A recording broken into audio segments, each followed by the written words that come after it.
Этого крохотного малыша нашли в картонной коробке, оставленной возле квартиры на Манхэттене. Котенок был слабым и напуганным, его пушистая шерстка топорщилась от грязи, а из искалеченной лапки сочилась кровь. У него не было одной передней лапки, вероятно, травма случилась еще до того, как он оказался в коробке. Кто-то безжалостно бросил котенка на произвол судьбы, но, к счастью, нашлись добрые люди, которые заметили его тихий, жалобный писк. Они незамедлительно отвезли малыша в ветеринарную клинику, где началась его долгая и сложная борьба за жизнь. Врачи дали ему имя Этьен, сильное и гордое, как символ надежды. На момент поступления в клинику ему было всего 2 недели, и он едва держался на лапках. Медики предположили, что от котенка избавились из-за травмы, а рана могла стать источником инфекции, угрожавшей его жизни. Ветеринар Камила, одна из врачей, работавших с Этьеном, не осталась равнодушной. После смены она забрала кроху к себе на передержку, чтобы обеспечить круглосуточный уход. В ее доме котенка окружила атмосфера тепла и заботы, Камила кормила его из пипетки, укутывала в мягкие одеяла и следила за состоянием его раны.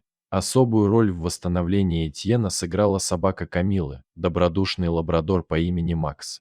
Макс буквально взял крошечного друга под свое крыло, не отходя от него ни на шаг. Котенок, несмотря на слабость, начал проявлять активность, осторожно пытался дотянуться до Макса лапкой, мяукал и, казалось, начинал доверять окружающему миру. Но состояние лапки не оставляло выбора, требовалась срочная операция. Камила с командой врачей сделала все возможное, чтобы процедура прошла успешно, и их усилия увенчались успехом. Храбрый Этьен стойко перенес операцию, и, что удивительно, его восстановление началось почти сразу. Спустя несколько дней после вмешательства малыш уже пытался ходить, опираясь на 3 лапки. Каждый его шаг был маленькой победой, он учился удерживать равновесие, прыгать и даже играть с Максом, который терпеливо подстраивался под его ритм.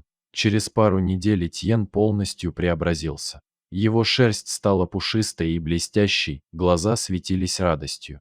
Он начал бегать по дому, с азартом гоняя игрушки, и дружески боролся с Максом, который неизменно уступал ему во всех играх. Камила и ее семья не могли не заметить, как Этьен наполнил их дом счастьем. Поначалу она планировала найти для него новую семью, но постепенно поняла, что уже не сможет с ним расстаться. Так Этьен остался у Камилы, став полноправным членом ее дружной семьи. Сегодня Этьен живет яркой, насыщенной жизнью. Его 3 лапки нисколько не мешают ему быть активным, любопытным и жизнерадостным. Он обожает прогулки с Максом, встречает Камилу у двери каждый вечер и мурлычет ей на ухо перед сном. Спасибо, что прослушали эту историю. Если она тронула ваше сердце, поделитесь ею с друзьями и подписывайтесь на наш канал. Возможно, это вдохновит кого-то на добрый поступок и поможет другим животным найти свой дом.